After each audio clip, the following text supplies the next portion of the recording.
Apparently 500 homes across this area of Ashford are in darkness. What did you do, Al? Oh. I like the idea of cooking a pie in a kettle. I think that's fucking hysterical. The kettle doesn't Well, work. this will work. I'll just stick it in the kettle and turn it on. Boom! Oh, didn't it work, man? I'll pour some Newcastle brown on it, see if that helps. The kettle doesn't work. I've got no electricity. No. Have you made a fire yet, Al? I want to go in the shower. There's no hot water. I can just see Al like just hitting 2 empty bottles of brown ale together, trying to make a spark. Tink, tink. It's not working, man. Tink, tink. Oh, I'm so depressed. I've got nothing to do. I've got no life. I've got nothing. You can't watch eBay scammers or anything. No, I can't. I was looking forward to that. Wait, that's at the same time we're going to podcast. What are you talking about looking forward to it? Well, someone thought it was next week. Oops.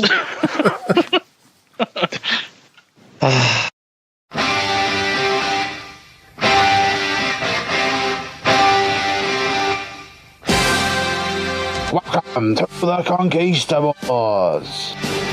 Tonight, the Conquistabores go to the very beginning of wrestling pay-per-views with Starrcade 1983, a Flair for the gold.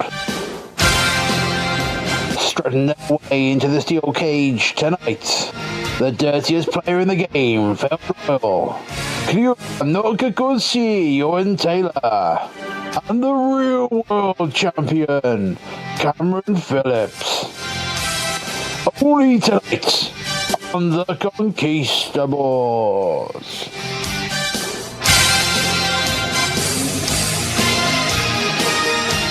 Well, what a beginning to the Conquistadores. Oh, God. What a beginning, yeah. Yeah. Al's stuck away in the dark somewhere. I'll stood up in the dark, killed a hotel. Yep. Pretty much killed this episode. Yep. And he's gone. Yeah, Yep. he's away now. He's disqualified himself from the anything going forward. He is the CM Punk in our Elimination Chamber. Never quite makes it to the cage. Nope, pretty much. He's like that guy. Who's it? General Buddy Lee Rogers? Oh, don't. Dragging his way from the back, trying to get to the he's ring. just crawling his way down the aisle. He gets there, boom, finish, he's out. Done. Looking for water. Oh dear. I also can't have an answer to your question you posed. What was that? I know the identity of Charlie Brown. Do you? Well, I've since Wikipedia'd this, and I do now. But yeah, for the purposes of this podcast, really, Euan, who is he? We'll come to the match, won't we?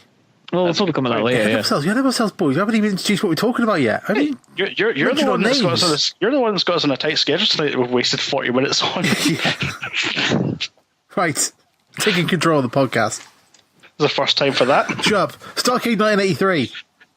Yes. Yeah, wrestling. Because this was your choice, Phil. This is my pick. Yeah, why did you make us watch this? Because I just thought it would be interesting to do like the first one, because this isn't the first like big wrestling supercard show, but it's the first kind of pay-per-view, even though it's on like closed circuit TV. It's the first sort of major event that at least Jim Crockett Promotions televised. Yeah.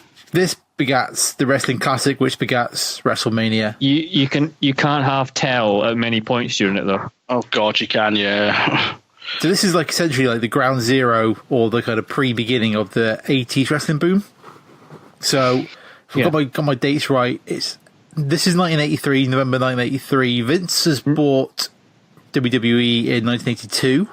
Yep. The next month, Hulk Hogan comes back onto WWE television, and the January after, so in about 3 months' time, he wins the WWE belt, which basically kicks off Hulkamania.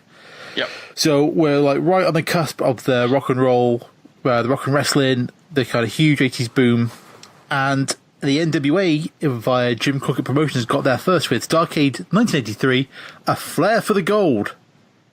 Now, is it a Flair or the Flair? Because it's called various things throughout. I think they called it a lot of stuff. We'll just call it Flair for the gold. Get rid of the indefinite article. The official poster, which I have here in front of me, says a Flair for the gold. Flair is also spelled Flare. Yeah, so they've got someone with dyslexia to do the poster. Good job. Well, I suppose if you're going to say a Flair for the gold and spell it Flair, it's going to be it's going to give away the ending. Because the whole pay-per-view essentially built around the climax of the Hardy Race Ric Flair feud. Ends up in a steel cage. Well, we say cage. We'll come to that later. Ric Flair for the NWA Heavyweight belt, which I think Flair won twice previously. Yep. But was never really quite, the man, as it were, to paraphrase there.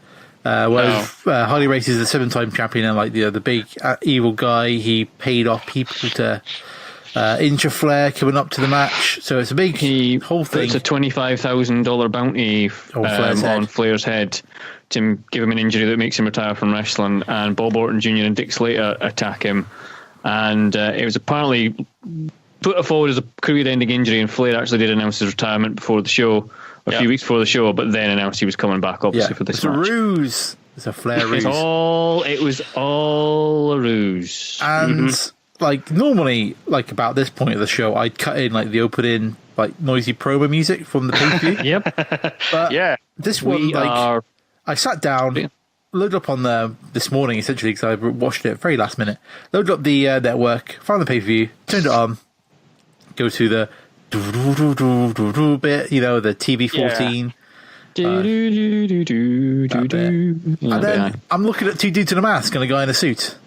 Yeah. They're in a ring. And it's we're off. Huh? There's no growly Vince equivalent for this. No.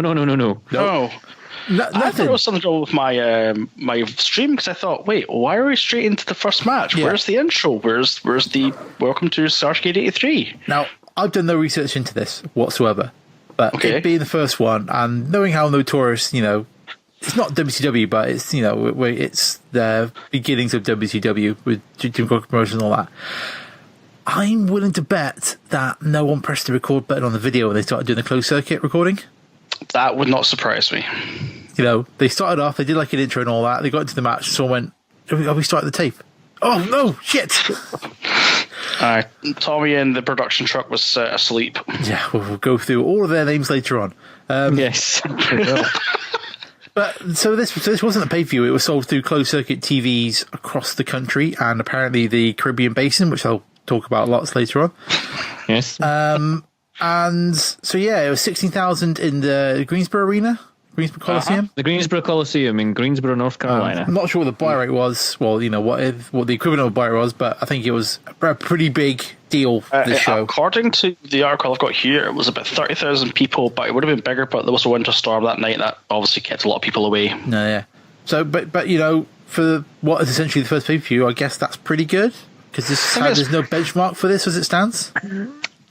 You certainly wouldn't have much to compare it to. No, because I think Vince Senior ran shows in baseball stadiums and stuff. They kind of run big shows, but there was nothing broadcast as wide as this up to this point. So, so this this new venture, this amazing new concept of the Supercard broadcast across the country. What are we going to have for the first match? We're going to have the Assassins versus Rufus James and Bugsy McGraw. Yeah. Quick quiz. Who is the assassin number 2? It's not going to be someone famous, is it? Yep. Okay. Do you give up? Magnum Is he the bigger one or the smaller one? The bigger one. The bigger one. Big Show? No. He is, I don't know, Big John Studd. No. He is our friend, the one and only Hercules. No! We can't get rid of this man. No! Yep. We tripped up on another payday. We have. Oh, my Al's going to be so Wonderful. pissed he missed this. I love it. I Can't believe that. No way.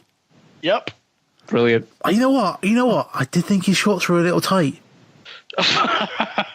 Well, Also, he was fucking terrible in the ring. But this is basically for proper wrestlers, proper 80s wrestlers. Yeah. Well, 2 wrestlers and 2 men who've got some kind of Pajamas. shaky leg syndrome. Yeah, both Rufus James and Bugsy McGraw. I think they've seen some Dusty Rhodes tapes. Call me crazy. Clearly. I did think at one stage watching the start of this match that Dusty Rhodes had blacked up. I genuinely thought, I was like, I know what's going on here. I thought that wasn't going to be on the podcast, that comment, but it was. It was on the podcast. But that, you know what? You say that, Cameron, but Bugsy's got a degree, I'll have you know. McGrath, a man who holds a BA degree. He's got an MA. What was a degree in? It was just, he's got a degree. That's business good. Something it was. Business It was like a third degree burns or something. Yeah, essentially. And look, they all can work a mean wrist lock, every single one of them.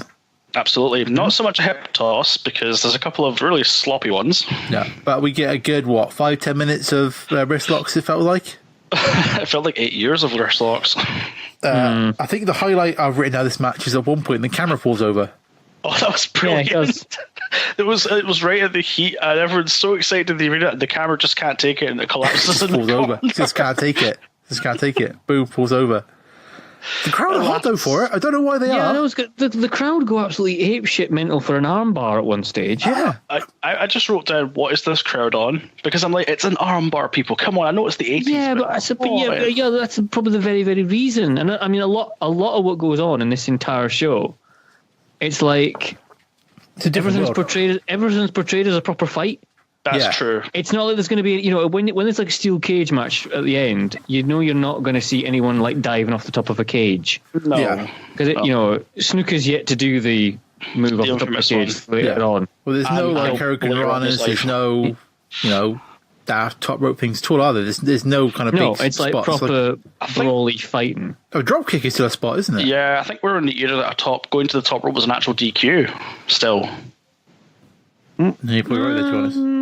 A couple of times there's an issue later on about some guy going over the top rope, isn't there? But yes. we'll come to that. Yeah. But I think we've talked about this match way too much because it's rubbish and it finishes with a roll up.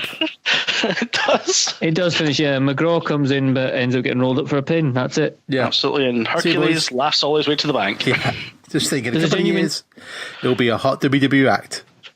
Yeah. But there you go. So we we're done with that match. We've binned it off because it's rubbish. We get our two announcers, one Gordon Soley and Bob Caudle. God bless Gordon Soley, but I just wrote down Gordon Soley seems like a sad, confused old man at points because he just rambles nonsense. He does ramble nonsense, but not good like Greater Monsoon nonsense, just kind of like boring nonsense. Like the whole thing with the Bugsy's degree. It's like, I don't really care. It's like... care. But who thought this other fella, Bob Caudle, because obviously, there's no announcements when we were straight into the match where we just hear the people talking. I thought that was like a weird voice Tony Schiavone. No, Tony Schiavone at this point has not gone through puberty, as we'll get to. Yeah. But Bob's got the same kind of cadence to his voice. I was like, is that Tony Schiavone? No, so we've got Gordo and Bobo next to their kind of Flair for the Gold. Gordo and Bobo. Sounds like a bad kids' TV show. Yeah, Gordo and Bobo. With their nice, nice printed Flair for the Gold backdrop. They're backstage having a good time. And they cut to Tony Schiavone in the locker room, and what a Tony Schiavone is! This is the epic Tony Schiavone here. No mustache. He's what, no 11? beard. He must be at least like 10, 11 at this point in time. 11? He looks so out of place in that locker room. What I love is, like, you've got Schiavone just... I forgot what he's talking about, because in the background, this is like Ric Flair having a chat with Roddy Piper, just having a chat. I thought this was weird. Like, everyone was in the one locker room. Yeah, Steamboat just walks past, Ricky Steamboat having a chat. And then I noticed, what blew my mind, Piper turns around, he's wearing a New Japan t-shirt. Yes. I was like, wow! Tony, get out of the way. I want to hear what they're talking about, mate. Yeah. But he just rattles on. Yeah, you kind of think he's going to go. It's another one of those examples of the evening that they're not things that we've become really used to now from like a televised product as wrestling's become. With some kind of obviously, these are like the very, very foundation starting points of it. Yeah. I mean, nowadays they would obviously have Tony Schiavone like interview either Roddy Piper or Ric Flair, which he does later on, to be fair to him. Yeah. But there wouldn't be any point in going to him if he was just going to go, hey, well, Starrcade, it's great, isn't it? And then not ask them a thing. And just have Roddy Piper and Ric Flair kind of chatting about, for all we know, what they've had for dinner. Yeah. In the background, and well, back to you, Bobo and Gordo. Yeah. I do like the fact that going back to Cameron's point about the presentation, it was more presented like a sport. I felt like at times. Yeah, well, that's the Jim Crockett thing, isn't it? It's very much. Yeah. It's not quite as far as what was it, AWA extent? Yeah, or WCCW. Yeah, it's still like, you know, there's there aren't many gimmicks to this at all, I don't think, but it's still like presented firmly within kayfabe. Yeah, it was. It's very much more the sport. It's like person A, person B. They're gonna have a wrestling match. You're gonna watch it. Yeah. Which, in a way, is quite refreshing from what we get. It is. It is. You know, there's certainly, without wishing to sound like, you know, Jim Cornette all the time. No one was that. There is, yeah, exactly. It's there is a it's kind of something that I miss from these days. They kind of, you know, some parts of like the Cruiserweight Classic kind of had that feel to it. Yeah, yes. I think Mauro Ranallo does quite a good job of it. Obviously, we can't have him because JBL would prefer to bully him. Yeah, but at least now he's on NXT. That's true, yeah. Yes, it's him and Nigel McGuinness on NXT, actually. NXT's commentary at the minute is really, really good. I've not watched it. I need to get back into NXT. I've not watched it for a while, so. Oh, yeah. Now that Drew's the champ, I might get back into it. Oh, Drew's the man. Yeah, cool. Agreed. But next we see one of my favourite things, is which the ring announcer's got a big sheet of paper. He's reading all the matches and stuff. I love this ring announcer. I thought he was the hero of this entire show. Because he just doesn't care. He's just like, it's not even like a nice kind of like clipboard. No. It's literally just like a big chunk of paper is like half folded up. It was probably with his sandwich he had before the show. Probably, yeah. He's reading them off. Right, he's going, bro. What's going on? Yeah. So, and he's introducing the next match, which is Scott McGee. What's the other guy's name? Scott McGee and John Weaver. Versus Mark Lewin. Mark Lewin with Gary Hart and Kevin Sullivan. Sullivan. I wrote down Mark Lewin's very excited. He's like air humping like throughout the introductions. Lewin, like I've never heard him before, but he's ripped. He's like a big large guy. Man. Yeah. But how good he is can't compete to McGee and Weaver's matching jackets. There's some good 80s matching jackets in those boys. You've got to respect that. It was at this point I wrote down, what's with the ropes? They sounded weird.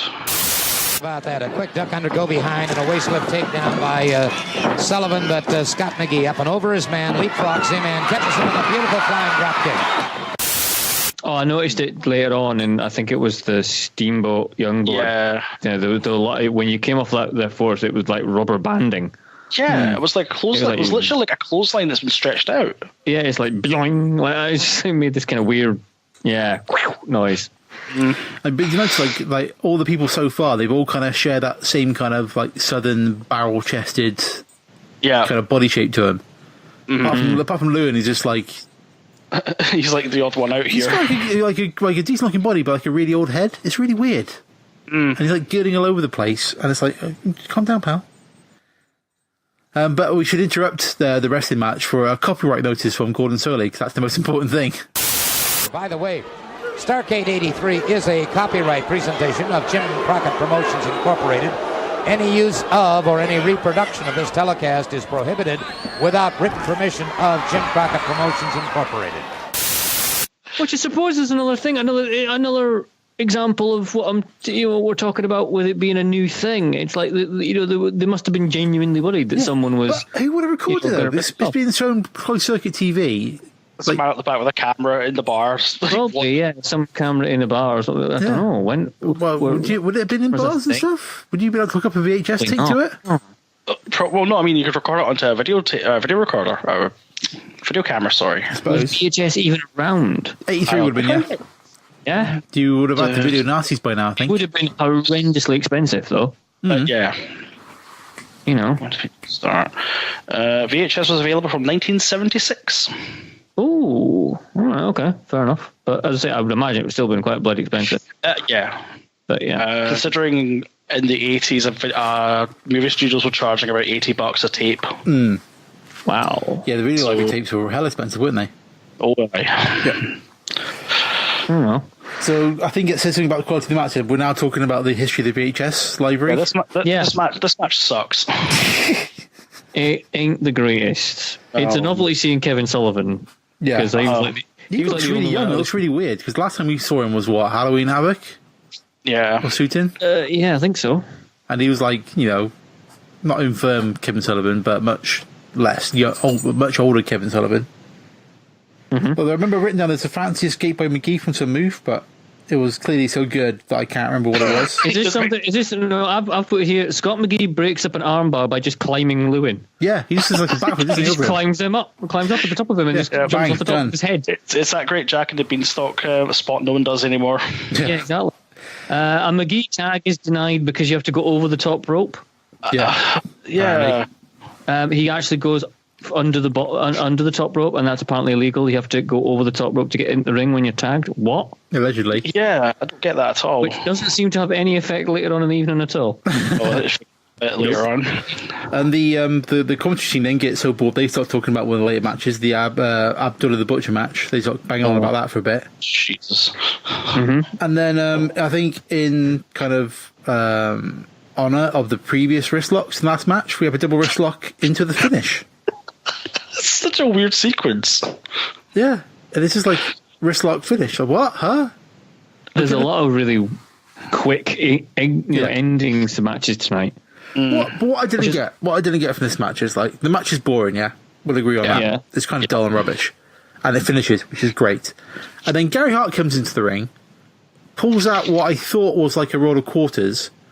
Then all of a sudden, like McGee's on the floor, literally covered in blood. And Gary Hart is saying, "Give me more and give me more." Gordon right here, really uncalled for. Fans, this is just. Yeah, there's a lot and of blood. Lewin's like battering him with this like what appears to then be a knife. Yeah, Out of nowhere, and he's literally just like half his body's covered in blood. Like, where did that come from? Like, we had a kind of a decent match that was all right at best, kind of boring.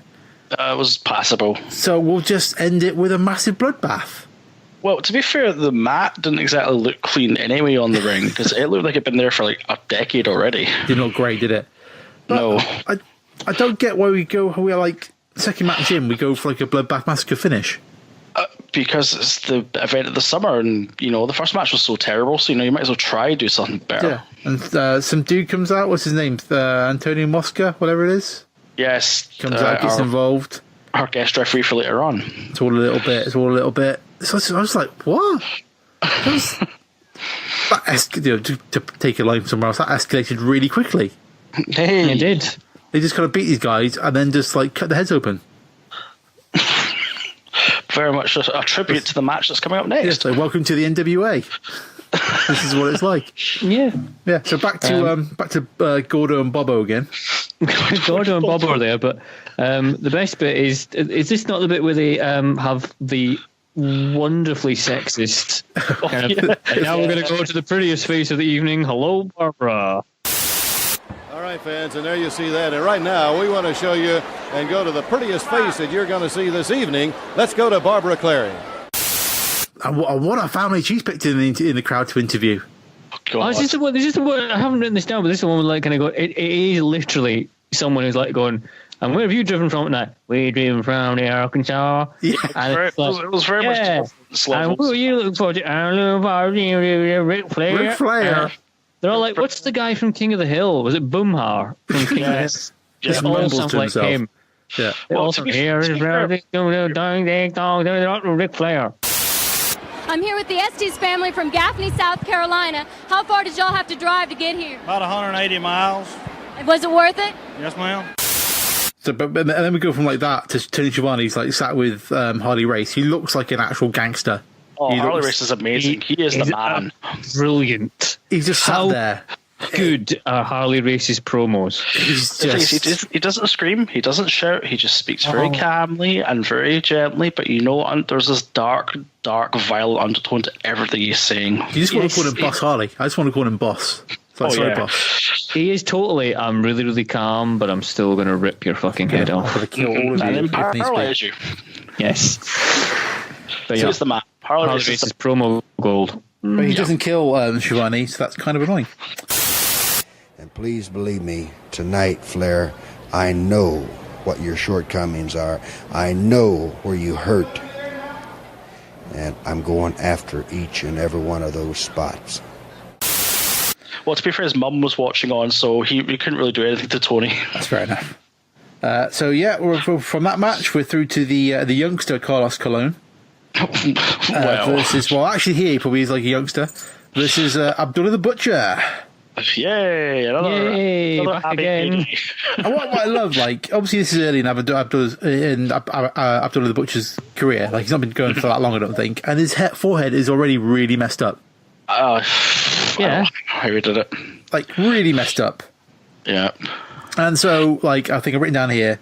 So, match starts, lock up, Abdullah pulls out foreign object. Yep. It's literally that Shot. quick. Is it a plastic fork? It's I think it's a plastic fork. It looks like a plastic fork. I just think it's a shard or something, isn't it? It's a shiv or something. He's got a shiv. He's been in the jail. A shiv. It's a spork from KFC. Dude, Jesus! Ow! Good God, man. What the hell? What just happened? Me power's back. How long Is been it? here?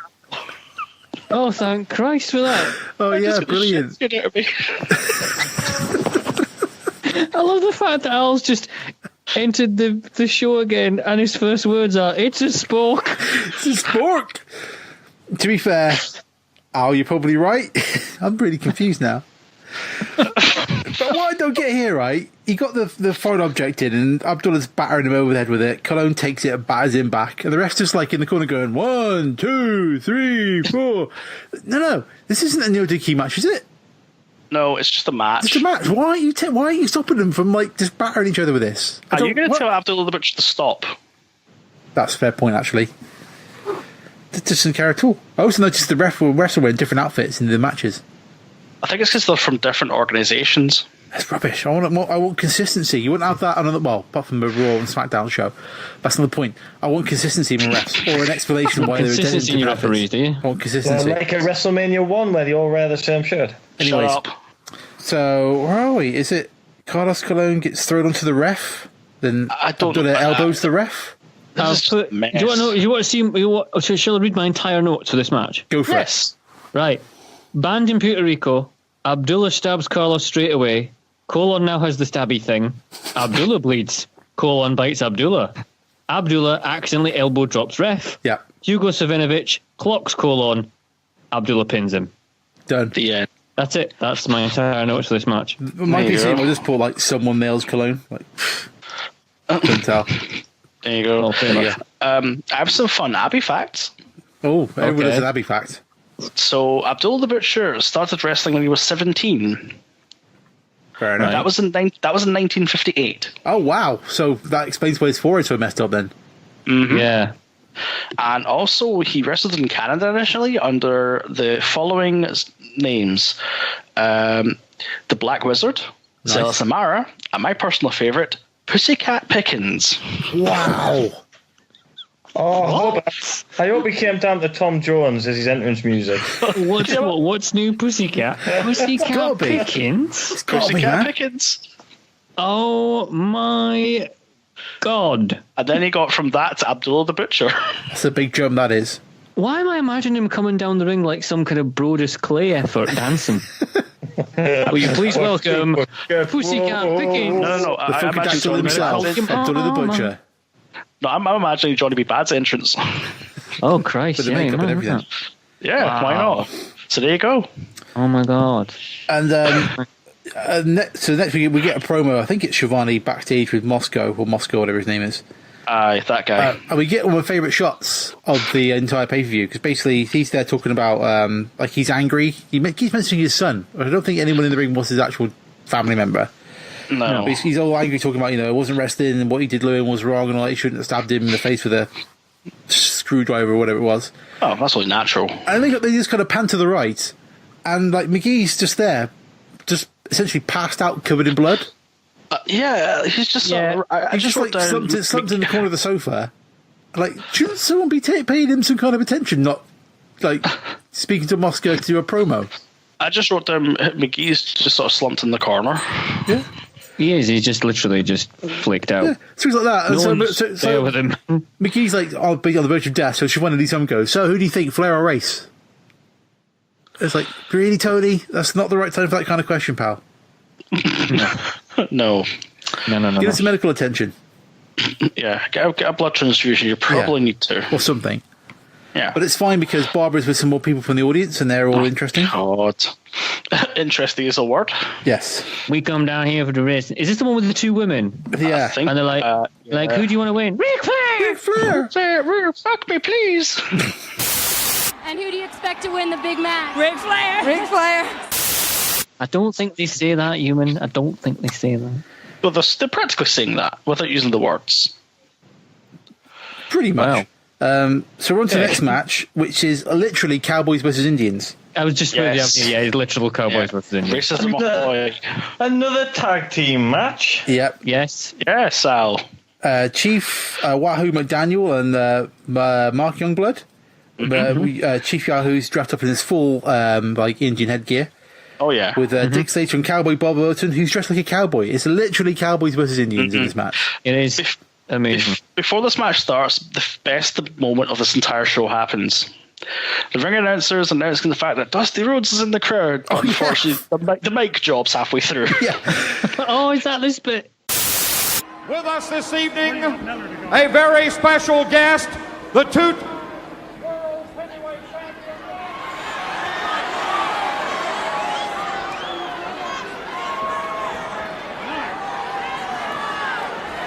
Well, apparently we had a quick audio failure.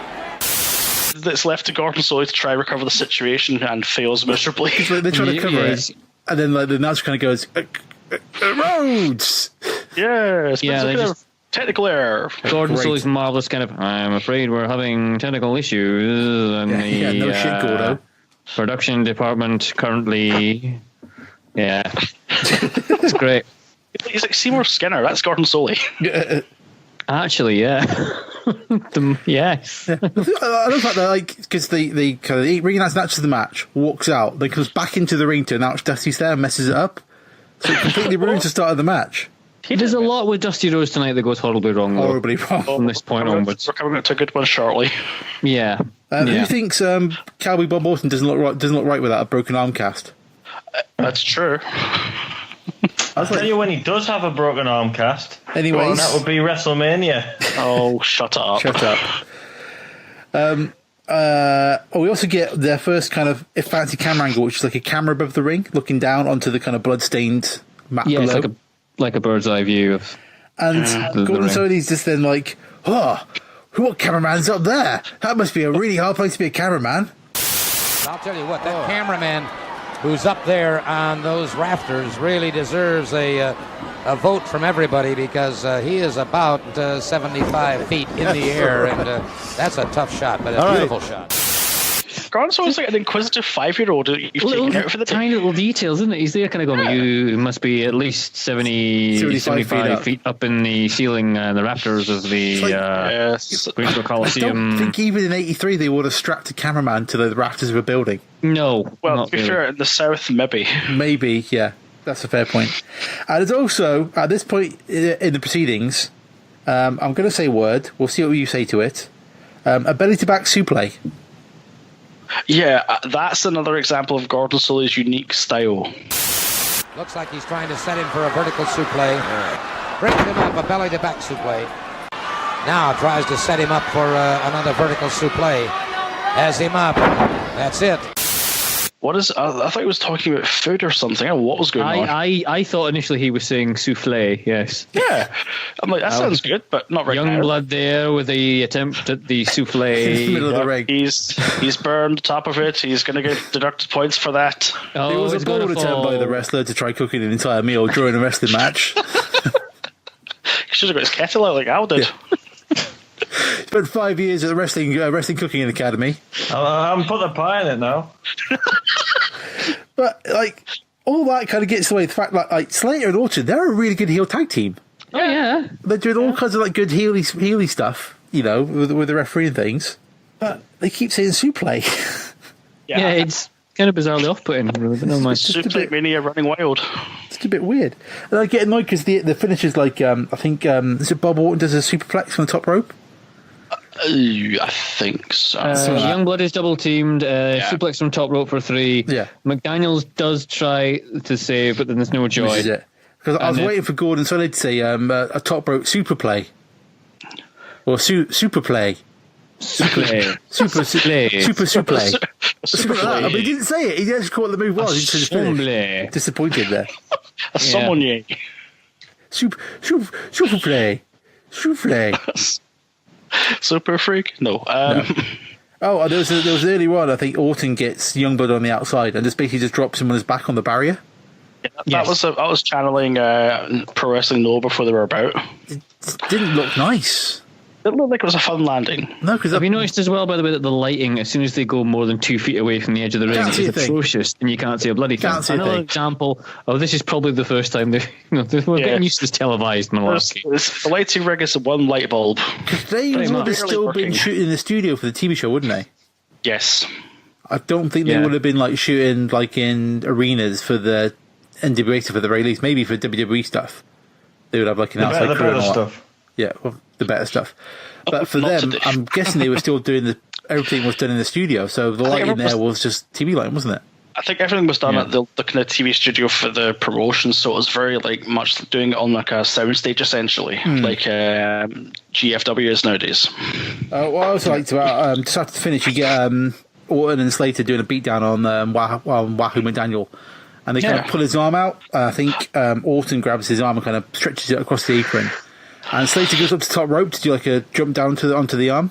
He goes to the top rope and he goes, you know what? That's too high. And he comes back down and jumps off the apron.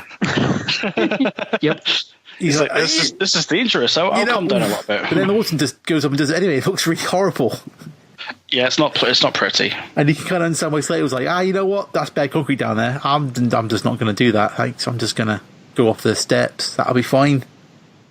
But Orton's like, no, I'll do it. Get me up there. So after this, we cut back to the locker room. Yeah. Do you notice at this point? I think I'm sure it's Bobo or Gordo, but they say Tony Schiavone like it rhymes. That's probably Gordo. Yeah. Schiavone Mahoney. Go for Tony Schiavone. It's like that's actually a better name. We should always call him Tony Schiavone. Tony Schiavone. Tony Schiavone. Yeah, that's actually that. You told to Schiavone. Yeah, we with Flair. My issue with this and all the Flair promos through this, it's calm, humble Ric Flair. That is not the Ric Flair that I want. No, I have noted here that it's really muted his promos. It would have been nice to have a contrast that Ric Flair's out for revenge, out to kill. Meanwhile, you've got the cool, calm mob boss almost in Harley Race. But he's just like, yeah, I've been trading to get back to it, and Race, I got you. I know you. Although to be fair, like when Jay Youngblood starts talking, like he makes Flair sound like flipping, I don't know, like Charlie Brown does later on in the pay-per-view. Oh God! He's like, It sounds like anytime I've grown up spoken a Charlie Brown movie. Yes. But like they're I think it's like Youngblood and Steamboat. They're doing a promo. They're just kind of more focused on doing the tape on their fingers and wrists and stuff. They're just doing that. And I swear Steamboat calls him Jack and Jill Briscoe, which was a really good little thing, but he just kind of completely ignored.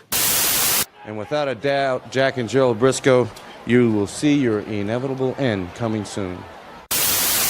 Yeah, I was kind of glossed over straight away. Yeah, so then we're going to cut some highlights of the pay-per-view, but no, we're going to Barbara with Dusty, which I'm sure will go completely fine. Everybody is...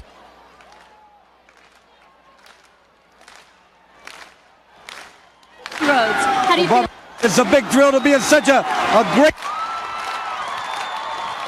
Rhea Flair for the goal, Ric Flair. This promo ends up being on Fast Forward.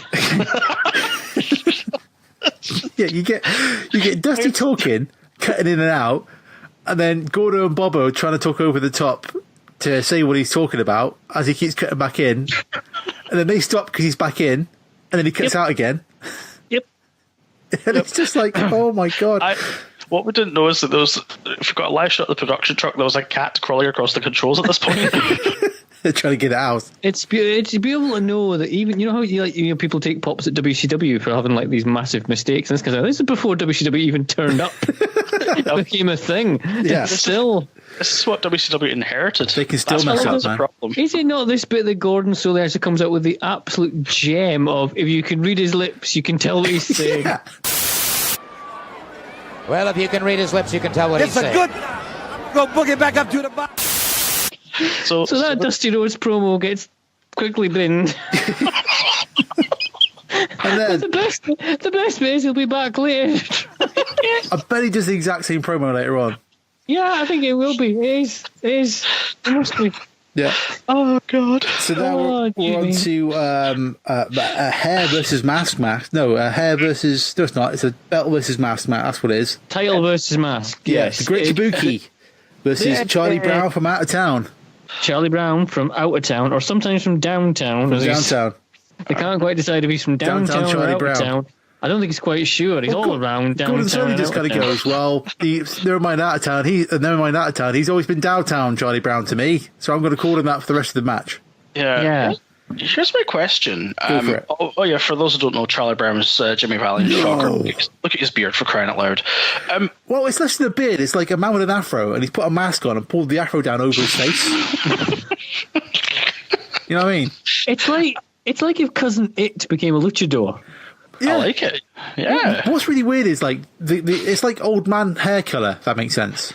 Yes. Like he looks old, but like the way he moves in his body looks really young. It's a really weird. It's a really weird contrast, but I think everyone knows it's Jimmy Valiant because his mannerisms, the way he moves, the way he does everything is just so obvious. Yeah, and like his giant flares, and he's got from out of town on his back, and then. The weird thing, I didn't mention this earlier, like with each match they mentioned like a time limit. Oh yeah. Because they mentioned the Abdullah the Butcher Cologne match was given a 60-minute time limit apparently. Which lasted, let's see how long it actually lasted for, shall we? 4.5 minutes. Yes, so that was good. So this one I think is like another 60-minute match. Yeah. But for the first 15 minutes the title's on the line.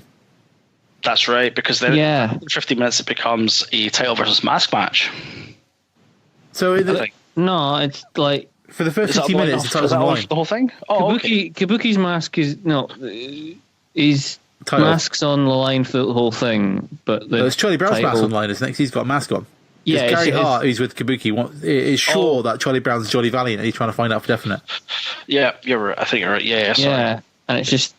Yeah, it just seems to be weird how the titles only can be exchanged for the first 15 minutes. Yeah, that made no sense to me. If that's such an important thing, you'd surely let the crowd know how long there is left in the match. Yeah. Well, yeah. Count it down. Because we'll come back to that at the end. Which is, well, aye. But this match is weird because, like, it kind of starts off quite heavy. They go outside. Charlie Brown gets a chair out straight away. Mm-hmm. Good grief, wham. And then it's like a sleeper. And then another sleeper. The longest sleeper.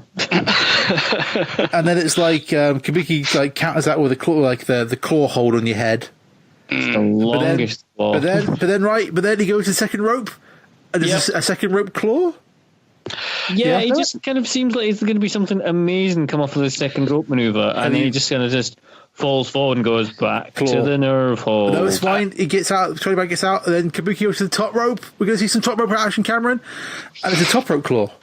Back to the top rope claw. I've never seen so many claws in my life. It's like, but apparently it cuts off the blood supply to the brain. That's what Gordon Sully says. Yeah. The finish to this match is botched to beyond levels of botchdom. What are you talking about? Are you saying you can't finish a match with an elbow? Well, yeah, that's after Kabuki just kind of falls over. Yeah. Charlie Brown drops an elbow, and that's enough for the pin. Mm-hmm. And he wins. And then you get the great bit of the match time. Gordon's like, yeah, he's a champion. We think we'll have to check the time. Yeah, it's just like, we'll have to check with the official timekeeper to see if that pinfall was conducted within the 15-minute time limit for the title to change hands. What we don't know is it doesn't happen. No, what we don't know is the timekeeper's actually in charge of the audio as well, hence the problems.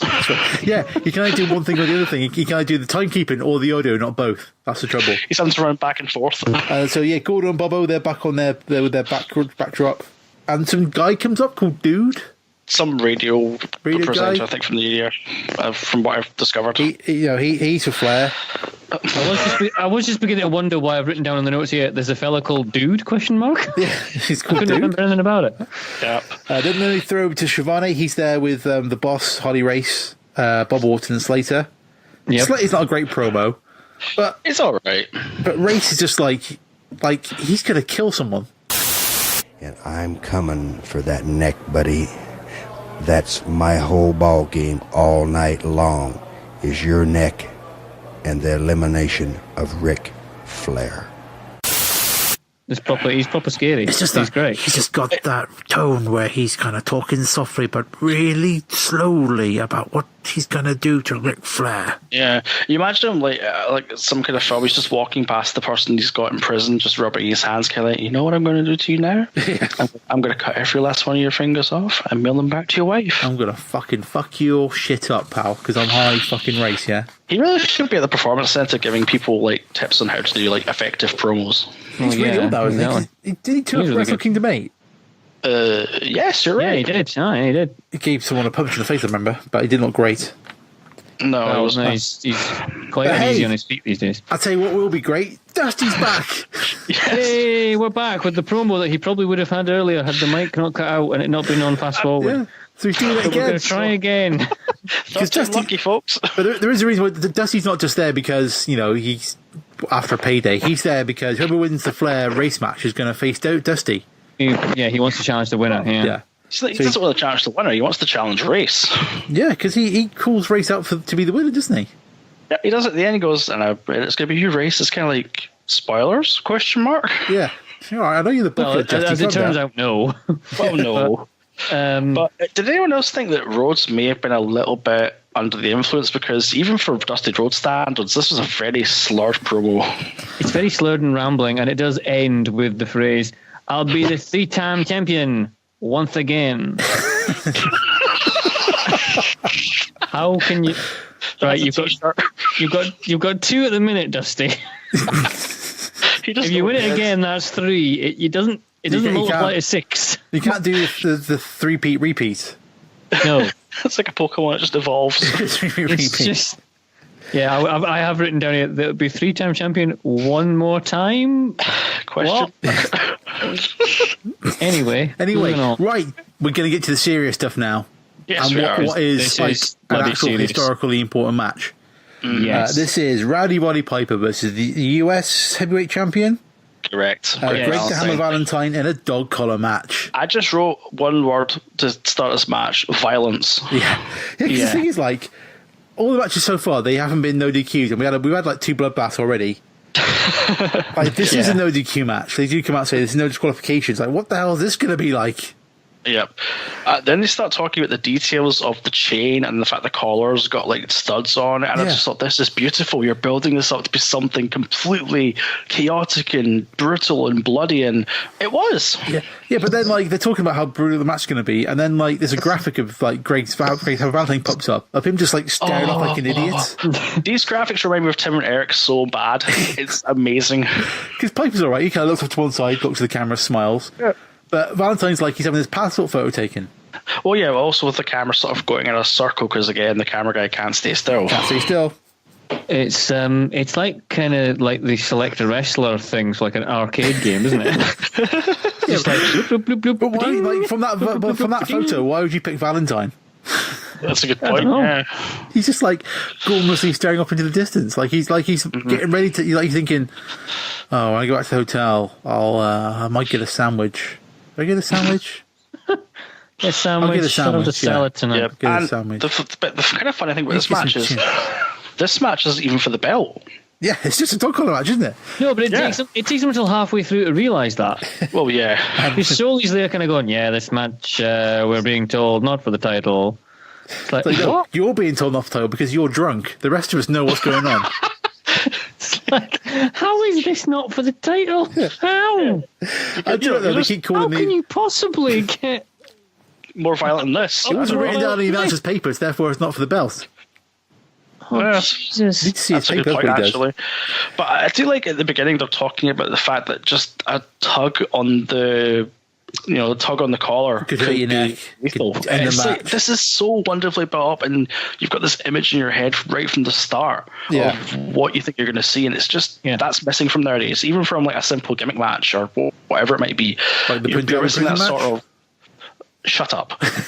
you're just missing that sort of aura and that sort of about to watch something absolutely this is brutal. dangerous. Yeah.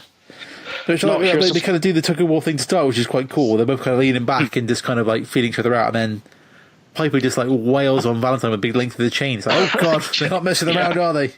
Yeah, I think I think we probably got both legitimately hurt during this match because it's pretty out there. Well, that's why this is your historically important match. Because I teased on the last show. Because during the match, I think they keep talking about how Valentine's going after Piper's ear. He briefly damaged his ear, so he's like wailing after his ear. But during the match, I think he did bust his eardrum, and he lost about, 50% of the hearing in the left-hand side? Yeah, he lost a lot of his hearing, so obviously they were building up the fact that, Valentine's going to go right after the ear again. Yeah. And he did. He did. And he was the genuine injury from this match. And then after this was when Piper moved from the NWA to WWF. And because of the injury sustained from this match, he couldn't start as a wrestler. So he started as a manager.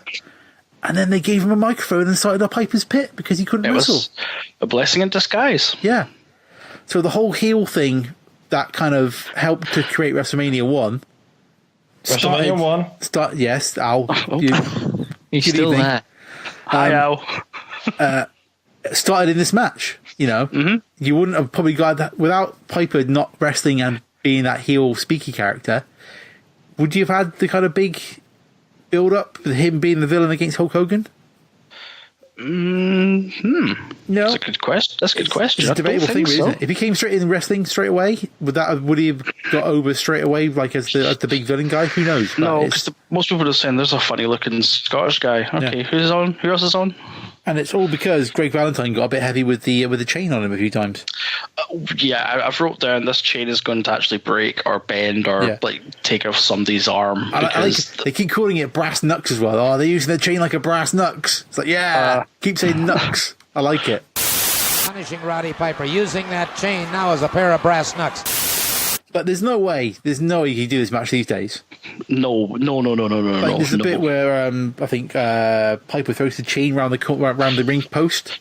Yeah. So it's like putting it back to strangle Valentine with it. Yep, you can't do that nowadays. But then just after that, in this no disqualification dog chain match, the ref holds back Piper. It's like, why are you doing that? Pass. It's a no DQ match. Yeah. Valentine gets busted open, Piper starts bleeding from the ear because Jesus Christ. And then we get a souffle counter battle. Yeah. And it's just More souffle. More souffles. Yep. It's just going mental. The ring mat, it was already looking nasty to begin with. It's now even more covered in blood. That's just like an infection waiting to happen, that ring mat by the end. You're going to get some kind of hepatitis from that thing. It's going to be disgusting. So, big DQ chain match, what it needs is a sleeper hold. Of course, you got to tone down the action at some point in time. But, I think either Gordo or Bubba pointed out, what's the point of doing a sleeper when you've got a collar around protecting your neck? Exactly. It's actually quite a clever point.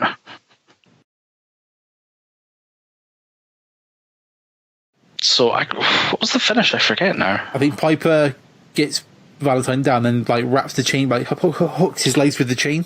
That's right, yeah. Yeah, Valentine's going up to the second rope and then Piper pulls on the chain, so Valentine falls, and as he's coming down, Piper punches him and batters him with a chain wrapped around his fists. There you go. And then pins him. And then we get the post-match. This post-match is brutal. Valentine just goes in for Piper. And what was weird is, Piper came in with two pals. Mm-hmm. Nowhere to be seen. Gone. They've run out. They're like, nope, we're not getting involved in this. See ya. So, Valentine's just laid in these strangling Piper on the ropes with it and all sorts, hitting him with a dog collar. It literally looked like he was assaulting him. Yeah, it was woofed. And Piper's doing a great job of selling it as well. He's dead. Yeah, he's just all over the floor. No, he's just it's just, this match is how you build up a gimmick match and how you actually present a gimmick match. Yeah, because it is presented as being the brutal way to finish this feud, isn't it? Yeah. Even though when Piper wins, Gordon Solie goes, "And the US heavyweight champion, Roddy Piper." Gordon just woke up at this point. His title not on the line. I'm incorrect in my statement. The title not on the line, but Roddy Piper gained his revenge by a victory. But he does that, and then he says, Roddy Piper's he's a man and 5 yards wide. But yeah. What does that mean? I don't know, but it sounds good. Every now and then he kind of comes out with, that punch came right from the backyard. I like it. That stuff's good. He's a man and 5 yards wide. Not so good. So they're talking. They say, we're going to go to Barbara. No, back to Ric Flair. Yeah, I was going to say, we're with Barbara. No, it's Shivani again. Shivani and Ric Flair. It's almost like the Ric Flair and Dusty are trying to compete for like worst promo of the night. Yeah, because it's like there's no fire in Ric Flair at all coming into this. It's really weird. Yeah. No, I don't know if he was going to go for the sort of idea that he was got like this match on his mind and he wasn't really going to say much else about just it. I don't know if that's what get they were ready in for the for. match for Ric Flair. But it does come across as he's just bored. I want the styling and profiling Ric Flair. That's what I want. Yeah, the limousine riding, jet plane flying. Yeah, come on, guys. Son of a gun. Yeah. And like, what's his name? Don Canodal. He's not going to perk me up. No. He's not going to get the blood pumping. Or Don. Dapper Don. Well, to be fair, at this point, we've probably seen enough of blood pumping, so, this is a nice break. That's a fair point, actually. So next, we've got another Youngblood, Jay Youngblood, teaming up with Rick Steamboat. Keep calling him Rick Steamboat. This is the Briscoe brothers, Jack and Jerry. Is that another tag team match? Yes, it is. A large amount of tag team matches on this card. Not as many as the last few shows we've done. Shut up, Alan. It's a lot, really, that's true. Shut up, Al. Two things for the beginning of this match that made me kind of... Well, there's a few things that made me happy with this match. Number one, the belt can change to a DQ. That's weird. Yep. Number one, I think it's Jack Briscoe just stood on the top rope for no reason. Wait, not do for two number ones. You channeling your inner Gordon Soley now? Yeah. Number one. Number two, Jack Briscoe. Number three. He's just stood on the top rope. He's just chilling. But it's not like he's waving. He just stood there still, just on the top rope. He's just gauging the altitude. Yeah. And then Jay and Steamboat kind of get a ring entrance in that they're not in the ring when they're announced. They kind of walk into the ring, even though you don't see them come to the ring. Yeah. No. Because that's what you mentioned as well. Everybody starts in the ring, don't they? Like the whole thing so far. There's no music. Intros, there's no music and like nothing. No. And then we get the graphic of the Youngblood Steamboat team. And it looks as like in the video, the little graphic, like Youngblood's wearing like his Red Indian thing. It was his American, Native American headdress thing. And it looks like Steamboat looks at him and laughs. Like Steamboat's just looking like Chucky, like, oh, look at him wearing a stupid headdress. Oh, what an idiot. Yeah, wait, that's my tag team partner. Yeah. Oh, God. And they're like, this is a really weird beginning to the match. I don't know what's going on. And then, like, seeing Jay Briscoe not being a stooge, it's like, what's going on? I don't understand. No, he's proper slimy heel. I don't think I've ever seen Jay Briscoe wrestle. Yes, you have. You saw that evening gown match. Again, I don't think I've ever seen him wrestle. But, well, not like okay, prime Briscoe, when he's like actually a wrestler, not being a comedy act. See, I finished watching this, and then I watched the main event of WrestleMania 1, and Pat Patterson's in that, and it was just like kind of going, he's the referee, yeah.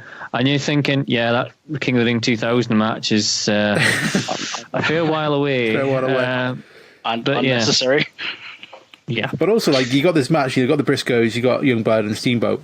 Steamboat literally looks like he's from 5 years in the future. Yeah, Steamboat is amazing even at this point. Always been. I mean, it's like when we did War Games '92. It's just like he's amazing in that, and he's amazing in this. Yeah. And there's a lot of the old guys to see like how different his look is, even though he's not like massively ripped. He's not, but he just looks pretty taut. Like he's still different. I think I've kind of written down something like the most of this card's full of wrestlers, and there's like 2 or 3 like superstars. And like you look at him and go, yeah, he's a superstar. You know what I mean? I don't like the kind of saying that to the professional wrestling and all that, but like he generally is like a superstar. You can just tell he's just different. It's like a different breed. Like compared to Youngblood, like he just looks a little bit again like bored. It's bored, out of place. I'm not sure what it was, but what I'm sure about is the crowd are going absolutely ballistic. Yeah, this is a hot crowd, isn't it? It really is. Yeah. And what helps that is Gordon's really talking about the really boring, complicated history to the match. The Briscoes, of course, having said that they would not be a part of Starrcade '83. They very definitely were not going to wrestle Steamboat and Youngblood. But promoter Jim Crockett bought their contract for a match out of Kansas City and moved it right here to Starrcade '83, and here it is. So they didn't have any choice to match. That's why we got this match. Oh, I'll just do the copyright message. Oh, it's just copyright, don't steal the footage. So, yeah. Gordo, come on, mate. Written permission from Jim Crockett Productions. So, just come on. And did anybody notice the little bit of casual racism in that they couldn't tell Steamboat and Youngblood apart during the match? Yeah, that was not 80s, yeah. Yeah. It's like, Youngbloods doing this? No, that's Ricky Steamboat. Like, literally. Sixes and braces and woo. I could never tell the Bushwhackers apart. Shut up, Al. It's not racist to animals. We can, because they are the greatest tag team in the world. Why? Like, how can you not tell the difference between like Jay Youngblood, who's like a dude, and Ricky Steamboat, who looks like Bruce Lee? I mean, come on. That's right there. I don't know. But then, we get like a bit of action at the beginning, but then we get straight into the Steamboat cell, and they just lap it up, don't they? Oh yeah, the crowd. Like, come on, Steamboat, go! You can actually hear the crowd shouting. He sells so well. Like, it's just like he's such a baby face when he's on the cell. It's fantastic. At this point, when it was Jack Briscoe and Ricky Steamboat in the ring, I just wrote down, "I want this to carry on forever." There's a great move with it. Good. Is it? I'm not sure which Briscoe it is, but he just like an arm drag into like an arm lock, and it's so smooth. Oh yeah, it's flawless. Yeah, and then like Steamboat just picks him up into a suplex. Beats him up from the floor like. I remember that. Yeah. Steamboat just kind of deadlifts him. Yeah. It's suddenly Steamboat's muscles like twice the size. Like, you're going off for a suplex. I'm gonna fucking get you. You're not done banging me, pal. Bang, suplex. Like, oh, he's just so good. Yeah, but Steamboat selling. Steamboat powers out of an arm lock, which is the suplex. Yeah. Youngblood comes in with a hot tag, but only gets a little bit of offense. Jack Briscoe with a souffle for 2. Then Jack Briscoe attacks the ref. Yes, which is a bad idea. Angelo Mosca, who's huge. Yes, he's a large man. Give him his correct nickname, King Kong Mosca. Yes, exactly. And then he's a former Canadian football player, apparently. Yeah. Wow. The glory of the CFL. He went on to run his own house shows in Canada. Did he? Do you know what they were called? Shite. Well, just give us his name again so I get this right. Angelo Mosca. They were called Mascamania. Hey. I wonder where he got that name from. And that was in 1986 he did that. Oh, wow. Okay. I wonder where we got the mania from. That's really original. It was, yeah. Some would say offer really good events. Some would say... No. And then I think we get what is the only real tag team finish. Yeah, I'd say so. Well, yeah, when Steamboat lifts him up into kind of a drop kick. He thing. gorilla press slams Youngblood and just drops him onto one of the Briscoes for the win. Oh yeah, that's the one. Yeah. But there's no one else. None of the other tag teams have like a finisher. They just kind of like do a roll up or try to murder the opponent or something. Yeah. It just kind of ends. It ain't no battering ram. Nope. So the Briscoes lose and then immediately just try to murder Steamboat. They're just like, right, again, this is like what the third or fourth match when it finishes is a beatdown afterwards. Yeah, it's very much establishing the fact that these guys are evil. Yeah, but like with your booking, like you want to try to kind of mix things up a little bit. To kind of, you don't want your early matches to kind of take away from later matches. No. So having the constant beatdowns and the constant, the second match was a bloodbath. That's a good and point. The one after that was a bloodbath, and then another beatdown, and then another bloodbath with a beatdown afterwards. And then this one's got a beatdown after. It's like you kind of laying it on too thick. I suppose, yeah. You want a couple of matches just to end, not with a handshake, but just someone to be able to get out of the ring without being beaten up by the other dude. Because whenever happens, wrestlers kind of go, "Yes, I'll see you later, guys. I'm off to the bar." There's the bit at the end as well where I don't know if it's Jack or Jay Briscoe comes off the top rope. And I think Masca's supposed to catch him. Yeah, I've got that written down as well. But it ends up really kind of awkward. He ends up just kind of falling down. And then it's obviously he has to have the other Briscoe kick him in the head, but he has to wait, and he's kind of like hugging the other Briscoe that's attacked him on the ground until then, like, I think it's Jack Briscoe comes up and kicks him in the head. It looks really bloody awkward. This looks really awkward. Don't look great. So it's not a bad match, this one, actually. Yeah, it's pretty good. Because Steamboat really isn't it more than anything else. Pretty much, yeah. Steamboat does business. The only way to kind of, follow up on a match of that quality is to read out all the credits for a good 5-10 minutes. Have you also noticed as well in the credits it says camera work, and I have to wonder how a Jack Crockett got a start in a gym promotion. I don't know. Jack Crockett on cameras, Doug Dillinger, Dave Warlick, Barry Discus, Jeff Allen, and Rick Presley. And without the cameraman, and I don't know which one was up top side, but brother, that one was a tough position. This isn't the Starrcade with the executive producer, whatever it is, titled at the end, is it? No, not at the end. They're reading out halfway through for no good reason. Well, there's one of them who comes up, executive producer or whatever, Virgil Reynolds. Yes, that was last show. So then we're kind of like cutting around a bit. I'm guessing while they're setting the cage up around the ring. Yeah, it's probably to buy them time. We get Gordo reading out the credits, Bobo doing some patter, Shivani. Bobo does some patter. It sounds like a kid's book. Bobo does some patter. All right, fans, and we're just minutes away. A Flair for the goal. During this intermission, we're thinking about what's going to be upcoming. And, of course, that World Heavyweight Championship match, Ric Flair and Harley Race, as we say now, just minutes away. Shivani's with Flair. Does a bit of talking. Yep. Charlie Brown from Out of Town comes in, shouts. Walks off. It's like a crazy old man comes in. Oh yeah, brother! Hoorah! Gone. Well, it's actually at this point we're told that Charlie Brown is now the new TV champion. Yeah, that's actually confirmed. It's taken them about an hour to confirm it after the end of the match. Piper comes in with a really angry promo. He's like, "I would take 5 minutes of that, please. Thank you very much." You say your strategy was to take away all my hearing. You see what you forgot is you got one more year to go. I beat you fair and square, Starrcade 1983. The next thing, Valentine, that United States heavyweight title, brother, that's mine. Yeah, it also contains the classic line. The problem is, you've got 1 year to go. Yeah, you got 1 year to go. He walks out, covered in blood. The new champs come in. Jay's still a bit sleepy. Apparently, the 5 times champs. Congratulations. Yeah. Back to the boys, back to Gordo and Bobo at their backdrop thing. And he just says, it's Gordon Sullivan, I'm sure the Briscoes have a rematch clause. Yeah. And then he's like, the Steamboat and Youngblood took a chapter out of the Briscoes' lives and did it back to them. It's like, it makes no sense, Gordo. I don't know what you're saying.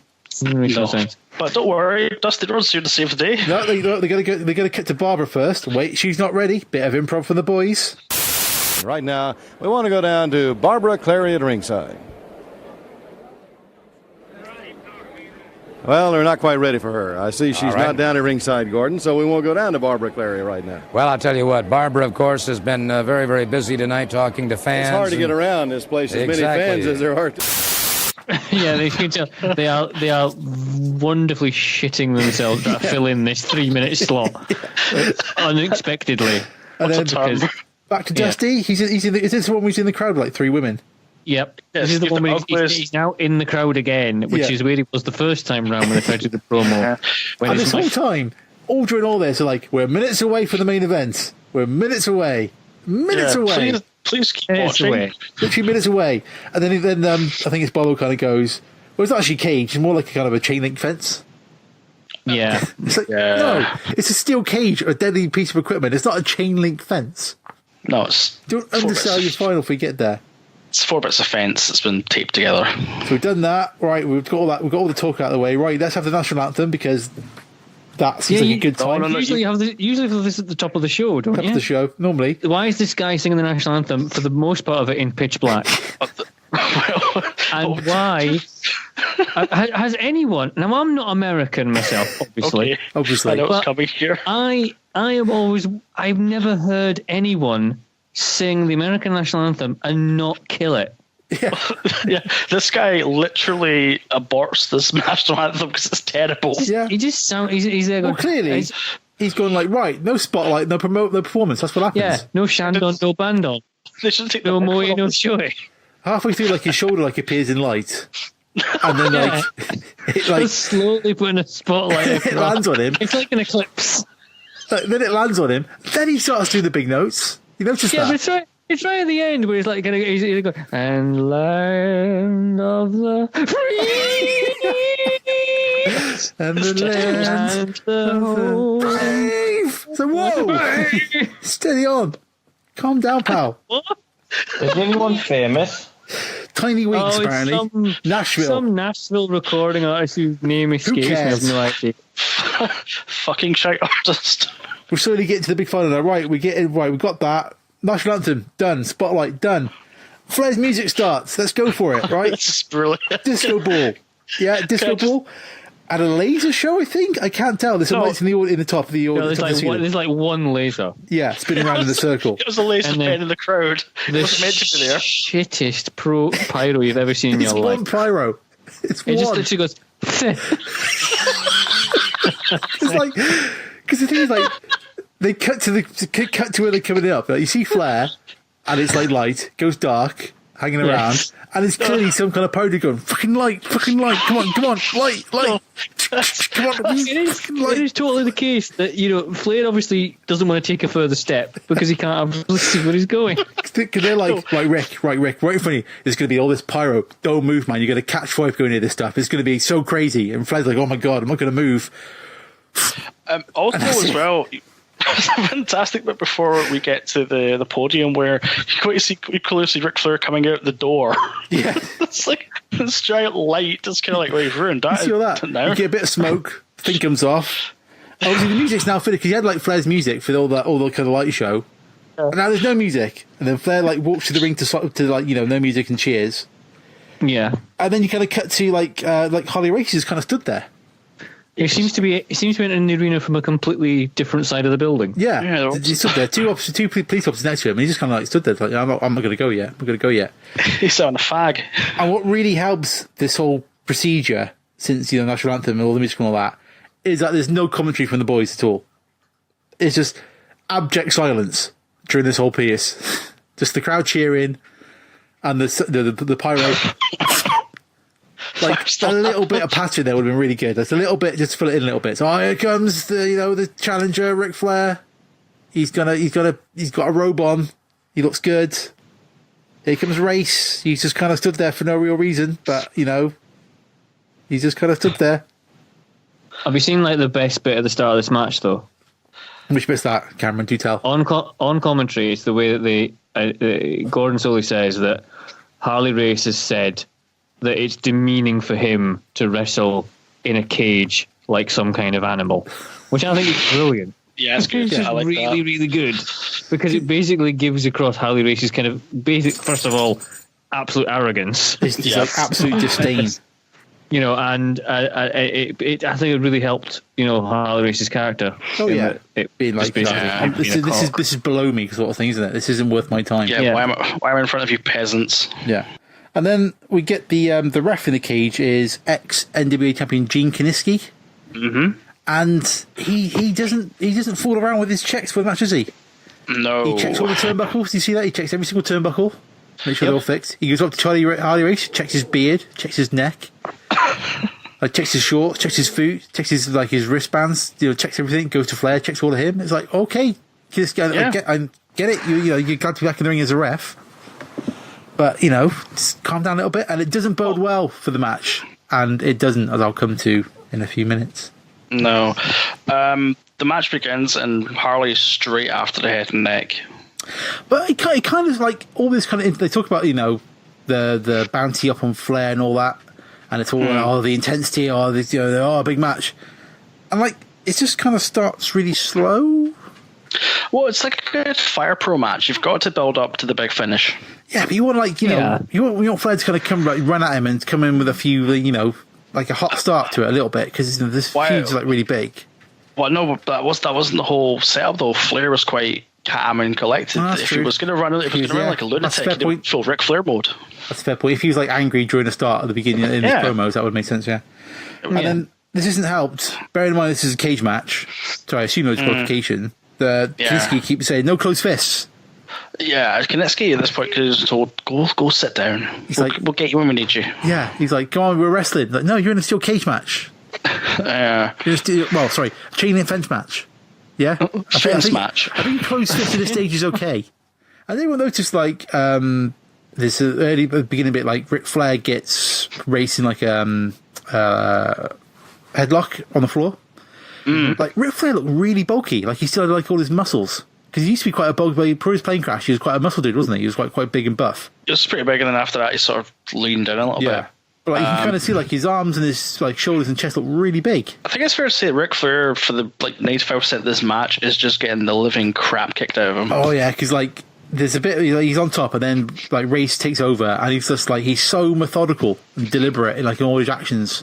Oh yeah, like everything he does on the beatdown, he's just not rushing. He's just walking really slowly, slow, methodical, and that makes it the more sinister. Just crunching him down. There's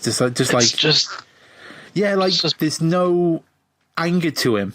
Like it's just like, no, I'm just hurting you because that's what I do. That's what I do. That's why I want to keep this belt. I've got to destroy you, so that's what I'm going to do. Yeah. Gordon slowly appears again with another fantastic line. Well, Flair's got to come away from this looking like a piece of raw hamburger. No shit. Yeah, because it's a Flair match. Of course, he's going to bust open. But like at this stage, like Kiniski's holding back like Race from beating up Flair, and he's like in the corner and stuff. It's like Kiniski's taking this really like he wants a wrestling match, and everybody wants a brawl. Like I don't know if he was like not involved in the in the calling for the match or something, but he's like seems to be just getting in the way more and more as the match goes on. Maybe he didn't get to the building until like 5 minutes before, so he didn't see the previous matches where like things got out of control quickly. Yeah, like he's not there in a close fist. Like pretty much, I don't think no other ref of this whole thing has given a single shit the entire card. Like the refs let so much stuff go, and like we get to this match, he's like, no close fists. I'm going to hold your hand and open your fist and do it. Well, I guess because this is for the NWA belt, they were probably trying to uphold the NWA rule set, and that was probably part of it. Yeah, maybe. But like at one point he pulls Harley Race back by his hair. Yeah, trying to get him to break the hold of it. He's like, come on, Kiniski, calm down a little bit. Ease up, pal. This also contains a very rare spot. What's that? Ric Flair actually coming off the top rope successfully. That's true. He does. Well, like this is like the historically this is the match that makes Ric Flair, isn't it? Like before this is the sort of beginning of the Ric Flair we know. Yeah, before this, I think he was NWA champ, but the NWA didn't really see him as the guy. But it's like this match with like Race, because Race puts him below this match. Like, it's a drag out match between the two of them, but this match makes Ric Flair, I think, into like that kind of big, the heavyweight champion character that he's not styling and profiling on the promos on the way out or anything like that. But it's like that legitimizes him as a wrestler, as a character. Well, he went up from here. Yeah. I think this was Harley's sort of last big hurrah as far as matches go. Yeah, because there's that match with Hogan where he injures himself on a table. That's probably about a good 3 years down the line, but even then it was like, you could tell it was like too many bumps. Yeah, this is a passing of the torch match. Oh yeah, definitely. Which, just to bring a little brief comparison to WrestleMania 1, means it has probably a better finish. Because it does feel like a much better finish to the match where you've got like, the evil, nasty champion defeated and the hero protagonist lifting up the 10 pounds of gold. Absolutely. I loved the fact that obviously after Flair wins, shocker, and the locker room just empties after the match. But nowadays we're used to seeing cage matches where there's just bullshit ahoy. There's 8 million people in the ring. Yeah. Whereas here it's literally just the two guys and the ref. We're going to get a winner. There's going to be no messing about because that's why we have this cage in place. Yeah. It is like a really decently done cage match because, like you say, it's treated with seriousness. Yeah, and it's like, even though it's beneath Race, he still uses it to bust Flair open. He still uses it in any way he can, even though Kiniski's trying to make him stop it all the time because he's an annoying little shit. Which, when at one point I think Race headbutts him. I was like, you deserve that because I want a bloodbath here, and you're ruining the bloodbath, pal. Yeah, it's the crowd are so behind Flair. Yeah, they got big on it. Even though on that top rope jump, Flair nearly lands his head and dies. I was put down to blood loss. Let's be honest. Like he kind of jumps to the right of Race, so he kind of hits him with his thighs. Yeah, Race can't catch him to take the bump. He just kind of like lands in his hands and just goes down. He sort of gets clobbered by his feet and probably thinking to himself, that didn't feel good. That didn't feel good. Maybe next time I should just get like someone should help me down with throw me to the floor. That'd be good. So yeah, Flair wins, covered in blood, because that's how you want a Flair match to end. And old Brenda, she steps up with the graphics. Oh, yep. We get Ric Flair, new heavyweight champion, with some flashing text. Yeah, that's why the mic was so fucked up. They spent all the money getting the flashing text package. No pyro for the finish because they would have used them, one of them up. Yeah, the one that one obviously prematurely ejaculated earlier on. That's the one, yeah.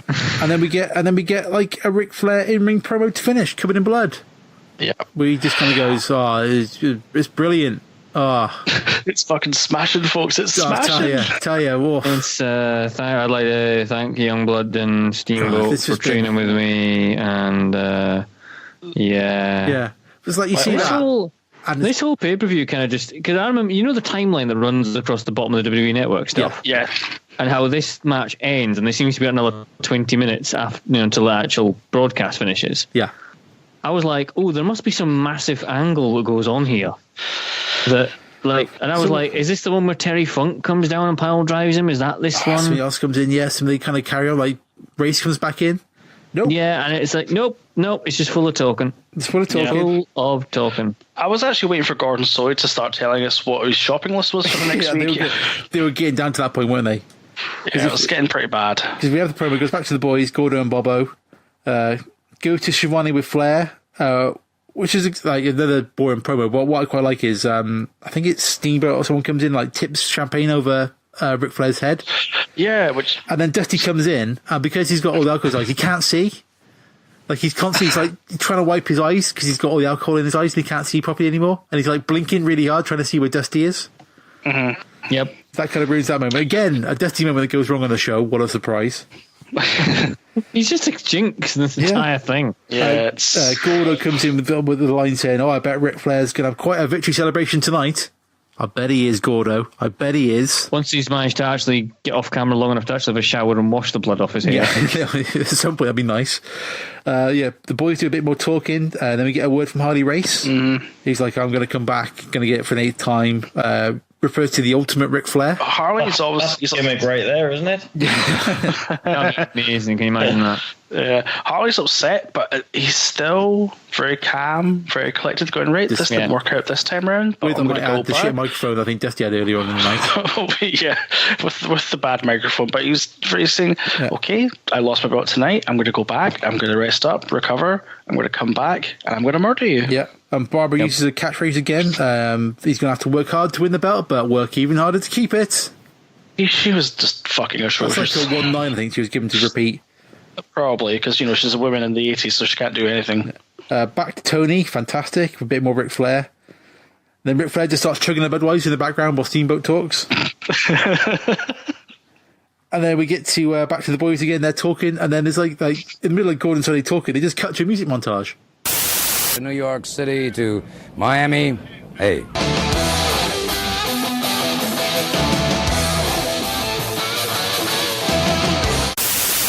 And you get like a rock music montage over some highlights of Ric Flair winning. Yeah, it's pretty nice. So that was Starrcade 83. Flair for the gold. So that is basically the blueprint of what would become, the wrestling pay-per-view. A load of matches, load of blood, two fellas talking bullshit for most of the time. So here's the important question. Where is this going in our giant list of shows? In the bin? I kid. No, it wasn't that bad. What do we think of the overall quality? I mean, it's hard to judge because it's the first one. There's enough good. There's enough good outweighing the bad, I think. It's kind of the chain match saves it a lot. Mm-hmm. The cage match is not bad for a main event, actually. I think that's pretty good. Yeah. Mm-hmm. Once again, there's nothing sort of fancy down about it and nothing kind of over the top. No. Wow. But it is portrayed as a sort of brutal fight, and it's a brutal fight with they get a good story across, don't they? They kind of tell that story really well. I don't know. I'm trying. As I usually say at this point, I'm not sure what the league table is. Let's go get the Premier League table. Well, the weird thing is, there's nothing really to kind of compare it against. We do nothing else from this kind of era apart from the oldest pay-per-views, Rumble '89. That can't really be compared to it. You're not putting this shit above Royal Rumble '89. Yes, we are. That's just sheer biased. I wish that just would go out. I'm looking there's WrestleMania 5 and then Halloween Havoc 96. I'm kind of thinking it's better than Halloween Havoc 96, but it's not as good as WrestleMania 5. Agreed. I'd probably call it there, yeah. Because WrestleMania 5's got the Hogan Savage match, the Mega Powers explode. Because that was a match that had like a year's worth of build up. Yeah, I mean, the Flair race match did well, good 6 months to it. So that had like a And they sell it through the whole pay-per-view, don't they? They sell that match through the whole pay-per-view really well. Oh yeah, that is your proper main event. That is. But yeah, it's weird seeing the first one, but not seeing it done like it's just a wrestling show broadcast. It's not a pay-per-view. That makes sense. Yeah, there's no bells and whistles on it at all. There's none. No, which are going to come slowly down the line, aren't they? Yeah, they'll come slowly down the line, but it'll take probably the WWF to actually, and so I think Gordon Solie spent Jim Crockett spent like $1 million on the production equipment to actually make the show. So it wasn't like there was no money behind it, but it didn't have that kind of connection to the wider culture that WrestleMania had. No, which made that the first pay per view. This is the first kind of event on TV. Sold event. It's close circuit. I think it technically wasn't pay per view. Yeah, it was. Yeah. And in the Caribbean WrestleMania 1 technically wasn't pay per view either. That was close circuit, wasn't it? I think. No. But that is like the first proper super show. Well, this is almost there. Like they've got the bits they need. Like you've got Flair, you've got Steamboat, you've got all these kind of components that are suitable for that kind of massive card. But like it doesn't quite explode into the big event sort of thing. But you can't fault them for the effort they put into it, for the announcers and everybody. No, they ever did the best they could with what they had, apart from that shitty microphone. Shitty microphone was so bad.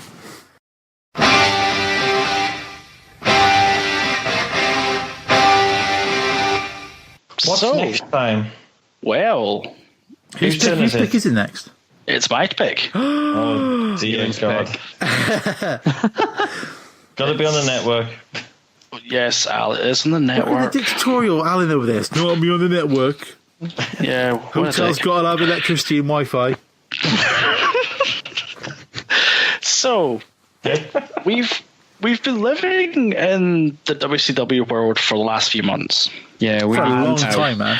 We need something fresh, and I thought, I was having a look at what we could possibly do. I had 2 or 3 suggestions. Then I thought to myself, what was the one thing that all these matches had in common for the most part? And it was the fact that there was no mercy shown throughout. No mercy. Oh. See?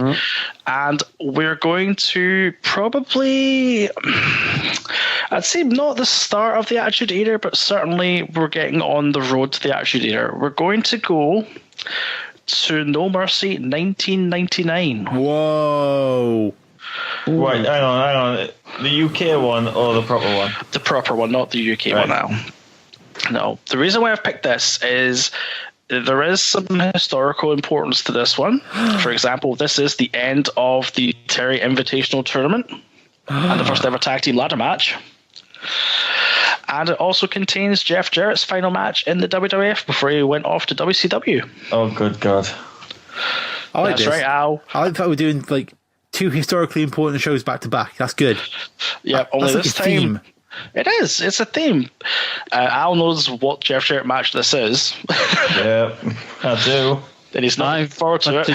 I've just had to Wikipedia to realise what match. Oh, yeah, it's that one. It's that one. I could be wrong. The Fabulous Moolah doesn't win the title, does she? Well, we'll have to find out next month. We'll have to find out. But the reason why I've picked this as well is this is one of the first WWF videotapes I ever bought. Good lad. So, nice. And I watched this tape over and over and over and over again for the tag team ladder match, but also for the main event as well. So you're using Al's tactic of picking a show that you've seen so much you don't have to bother watching it beforehand. Wow, how dare you? I might get away with that as well, actually. I should have picked WrestleMania 9, damn it, after that statement. No! I'm telling you, WrestleMania 9 is either the live show or it's the final show. It's the one we all commit suicide afterwards. If we apologise, we're so sorry. Yep. So there you go. WrestleMania. Jesus, no. No Mercy 1999. That's where we're going next. Okay. Interesting. Wow. So it'll be a very big contrast to what we've just watched. You think? Yeah, totally. I'm not going to give spoilers away, but there's 9 matches on the card. Yes, but it's unlike a lot of shows we've watched recently, it doesn't take 6 hours to watch them all. Oh, no. I'm not saying it's bad. No. I'm just saying there's 9 matches on the card. Most of them look all right. You get value for money. And as Al just said, the matches are actually not bad. What a recommendation that is. You know what? They're not bad. The opening contest looks a bit ropey. But apart from that, the rest of the card looks all right. Well, let's be honest. The first 2 matches are a bit ropey. Well, that one's got some. I enjoy it for some reason, anyway. And there's also a bit of a comeback from another old star in this event, so it is quite good. So, it's got the Al seal of approval. Well, yeah, it's on the network, so it gets the Al seal approval automatically, regardless of what it is. and I've got a VHS. Oh God. Well, it's oh my God, he's going to watch the VHS. It's Al's pick after Euan, so. No. We need something else. We need something else historically important to keep this theme going, Alan. Come on. Don't you worry. I'll find something historically important. Maybe not for the right reasons. No, I don't. Not the first Bushwhackers pay-per-view. Anything else? I'm going to have to leave you. I'm afraid my battery's about to go. Well, the fact that you've been here at all, Al, is a miracle as far as I'm concerned. Yeah. Also, don't just appear randomly in the middle of a conversation. It's scary. I'll try and do it next time. All right, take it easy, Al. See you all later. Well, what a show. We had an impromptu Alan. Mm-hmm. We did, yes. We had pay-per-view talk. Yep. Mm-hmm. Oh, that's about it, really, isn't it? Just about, yeah. I thought it was going to be way more stuff than that, but that's literally all we had to talk about, really, wasn't it? So. Well, yeah. Good podcast, boys. Yeah. Yeah, it was good. I enjoyed it. Apart from the power cut, there wasn't that many technical issues going in for this one, so that's good as well. Yep, I didn't sound like ass, which is always nice. Always touched up everything. Yep. But, yeah. Yeah, so there you go. We'll finish on that then, I guess. on that note.